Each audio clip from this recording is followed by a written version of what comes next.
Well, hello there. Selamat datang di episode kedua series Ditemenin AI, di mana saya nanyain ChatGPT terkait banyak hal tanpa skrip, biar teman-teman tahu kapasitas ChatGPT ngebahas banyak hal. Cuman berbeda dengan video sebelumnya, sekarang giliran ChatGPT yang nanyain saya. Soal apa? Soal resign. Iya, saya resign dari perusahaan yang saya cintai. Buat lengkapnya, monggo dicek di video hari Minggu. Oke? Karena sekarang saya bakal diinterview sama ChatGPT terkait, ya, I don't know. Kita lihat aja ChatGPT bakal nanya apa. Tapi soal resign saya. Oke? Mari kita summon ChatGPT. Can you try with Indonesian?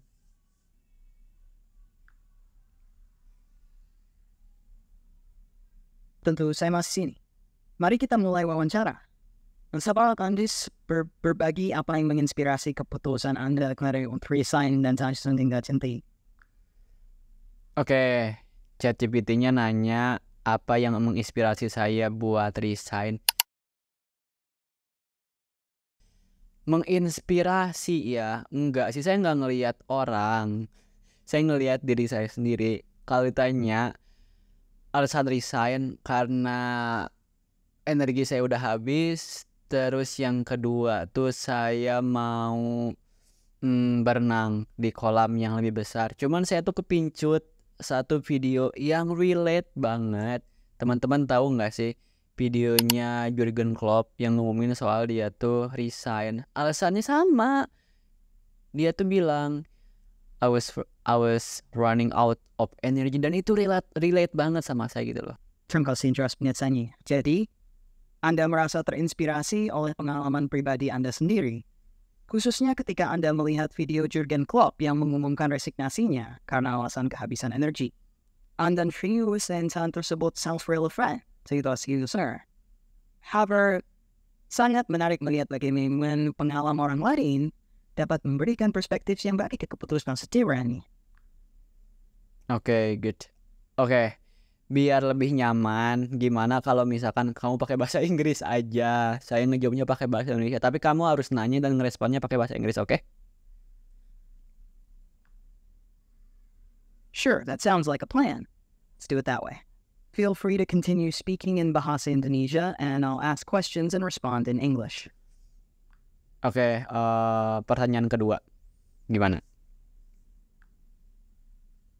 Sure. Go ahead with your second question.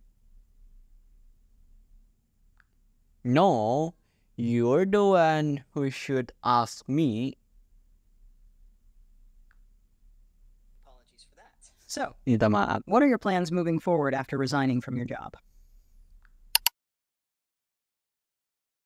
Oke, setelah saya resign sekarang, saya mau istirahat dulu sambil nge-apply lagi ke perusahaan yang saya pengen. Harus pilih-pilih sih. Terus tuh saya mau jadi kakak yang baik karena saya 4 tahun ngerantau. Terus yang ketiga, saya mau fokus ngegapai milestone saya yang lain, kayak apa ya, belajar bahasa yang kayak gitu-gitu. Tapi intinya saya mau ngelakuin apa yang saya suka. Tapi ini bakal seru banget sih. Enggak tapi sih, dan ini bakal seru banget karena saya ada rencana ke depannya. Seru banget. It sounds like you have some exciting plans ahead. Taking a break to rest and apply to companies you're interested in sounds like a wise move. Being a supportive sibling after spending 4 years away sounds like a meaningful goal, especially for your younger sibling. Focusing on reaching other milestones like learning languages. Saya pengen jadi kakak yang baik aja gitu. Pursuing what you enjoy is important, and it seems like you're approaching this transition with enthusiasm and a clear plan. Okay. Let's move on to another question. Of course. What's your next question? Wait, what? I told you. Can you tell me about any challenges you anticipate facing as you transition to your new endeavors?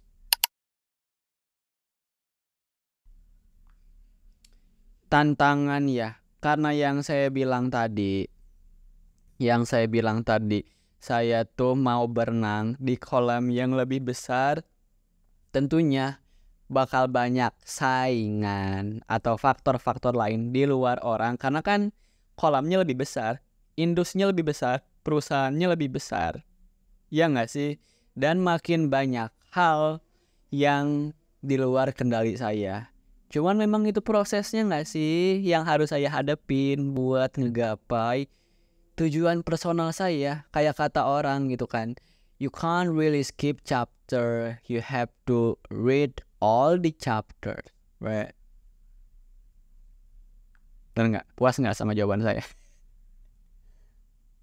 It sounds like you're prepared for the challenges that come with stepping into a larger pool. Indeed, with a bigger pool comes more competition and external factors beyond your control. However, facing these challenges is all part of the journey toward achieving your personal goals. As the saying goes, you can't really skip chapters.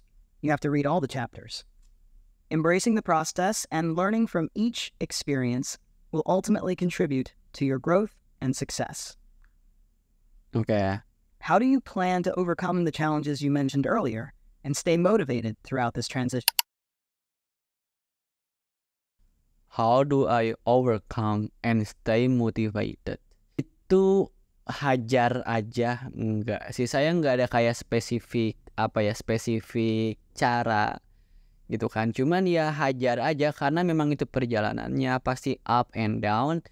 Saya siap kok ngejalanin semuanya. Sekarang aja siap ya, tapi nanti nggak tahu ya, paling nangis, tapi nangis aja. Cuman maksudnya tuh obsesi saya itu lebih besar buat ngegapai tujuan dan mimpi saya daripada obsesi saya buat nyerah. Itu aja sih. Jadi Anda merasa bahwa cara terbaik untuk mengatasi bahasa Indonesia dan tetap termotivasi adalah dengan menghadapinya dengan tekad yang kuat, meskipun mungkin akan ada momen-momen sulit. Anda yakin bahwa obsesi Anda untuk mencapai tujuan dan impian Anda jauh lebih besar daripada ketakutan akan kegagalan atau menyerah. Okay. So last question from you, cause I think I'm going to make this episode only one part.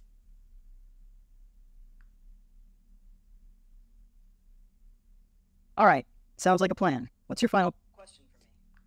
No. So for our final question, what advice would you give to others who are considering making a similar career transition or pursuing their own dreams? Aduh, ini bagus banget pertanyaannya. Saya tadi sempat nge-stuck, boleh diulang lagi nggak? Oke, ini mungkin bakal simple aja.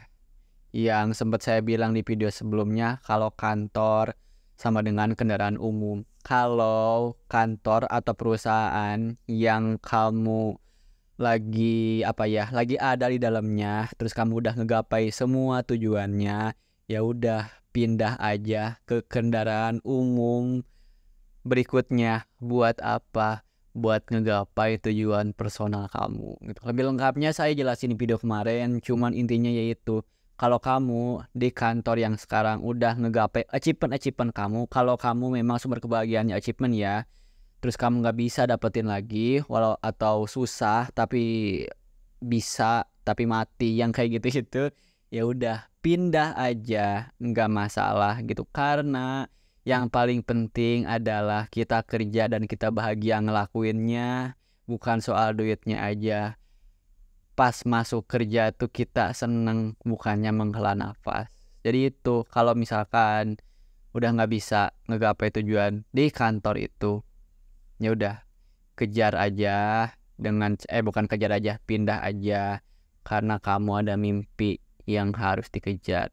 Jangan sampai nyesel. Oke nggak sih?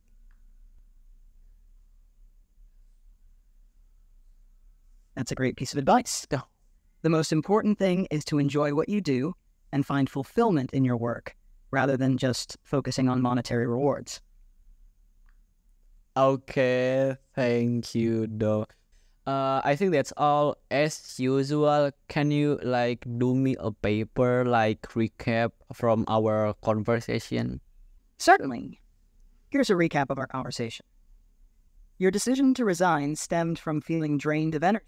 You drew inspiration from Jurgen Klopp's resignation announcement, where he cited running out of energy. Your plans post-resignation include resting, applying to new companies, being a supportive sibling, and focusing on personal milestones like learning languages. Challenges you anticipate include increased competition and factors beyond your control in a larger industry. To overcome these challenges and stay motivated, you plan to focus on your goals, remain determined, and embrace the journey. You emphasize that your drive to achieve your goals outweighs any fear of failure or giving up. Finally, you advised others in similar situations to prioritize personal fulfillment and not hesitate to pursue their dreams elsewhere if necessary. If you need further details or adjustments, just let me know. Okay, that's really enough.